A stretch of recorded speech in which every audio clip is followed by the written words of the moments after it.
G'day guys, Matt Burke here, and well, what about that weekend of rugby? That was absolutely outstanding. No doubt the quality was right up there. Probably the biggest thing about it was the refereeing. I thought they let the game flow. It's exactly what we wanted to see throughout the back end of this tournament. It meant that guys were able to actually have a crack at the ball. You know, the referee just let it go for that 1 or 2 seconds, which meant the ball came out. There was no whistle blowing. So, well done the referees there, a big tick on that behalf. But on the back of that, the style of the games that were played were absolutely outstanding. And I'll run through the first couple of games because they were just brilliant. Ireland taking on Wales. I think everyone thought Ireland, with their victory over Australia, was certainly going to go a long way. Brian O'Driscoll mentioned it as well. But Wales, with the strength of Mike Phillips running at 9 there, was just absolutely brilliant. The captain, Warburton, was outstanding. And in the end, the way they controlled the game was fantastic. Wales are going to be a big threat for this World Cup now. I know that they play France. Obviously, they play France in the semi-final. Let's go to the second game, England-France. Everyone knew that France had some kind of performance in the bag. They didn't show it in the pool matches, and that was classically French. They turned out and they threw the ball around. They threw the ball around and had fun, what it seemed like. England, on the other hand, well, they just looked disjointed, didn't they? They were looking like they were all over the shop. Wilkinson, I thought, perhaps, didn't have his best game on the way through there. Flood, when he came on, tried to do perhaps a little bit too much. They looked a little bit rudderless, if you could say that. If they got through, I think it would have been a bit of a travesty to go through that side anyhow. But let's roll on to the Sunday. 2 games there, South Africa and Australia.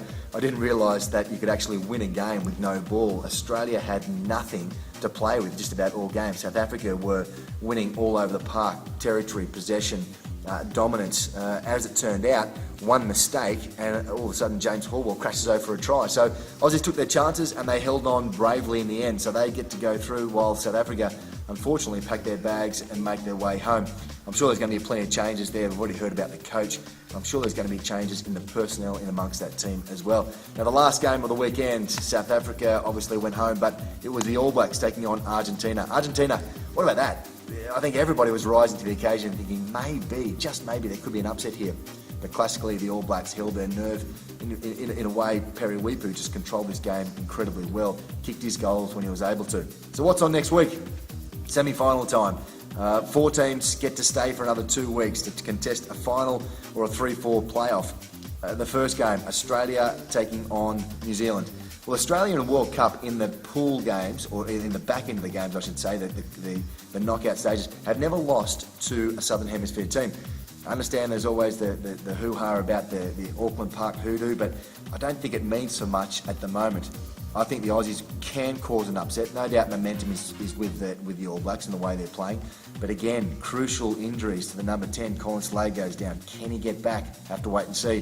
The Aussie, on the other hand, will maybe battered and bruised after the weekend, no doubt about that. But I'm sure they can put in performance and say, hey, let's get a chance at the final. Let's go to the other one. It's France taking on Wales. Can France put in a second performance?